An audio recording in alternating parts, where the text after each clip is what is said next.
फारसेथिंबो रोजा रोजा साबायखर जासिनाय जाबाय।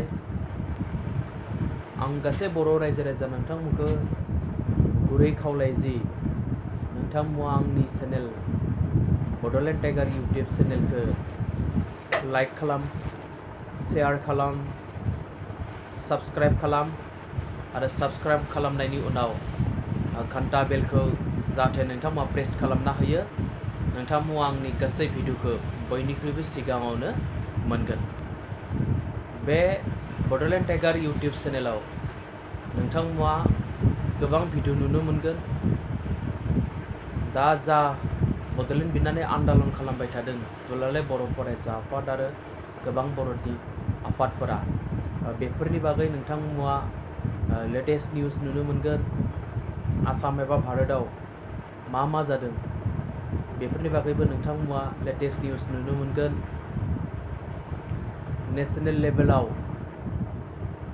जा रियेलिटि श' सोलिगासिनो थायो, दा Dance, India Dance, Rising Star, Indian Idol, Sa Re Ga Ma Pa, माब्ला अडिशन जागोन, बबेयाव जागोन, मा जायगायाव जागोन, बेफोरनि बादै नोंथांमोना आंनि बे चेनेलाव गासैखौबो मिन्थिनो मोनगोन।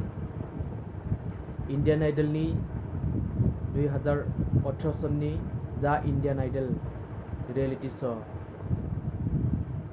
बे श'नि अडिशना माब्ला जागोन, बबेयाव जागोन, मा समाव जागोन, बेफोरनि बागै आं भिडिअ बानायनानै नोंथांमोननो नेक्स्ट खेबसेयाव आङो आपल'ड खालामगोन। आङो फिन गुरै गासै बर' रायजो राजा बिथांमोनखौ गुरै खावलायो जाहाथे नोंथांमोना आंनि भिडिअखौ लाइक खालाम, शेयार खालाम, साबस्क्राइब खालाम आरो घन्टा बेलखौ प्रेस खालामनानै हो। अब्लाना नोंथांमोना बयनिख्रुइबो सिगाङावनो आंनि जा भिडिअ बे भिडिअफोरखौ नुनो मोनगोन। गोजोन्थों।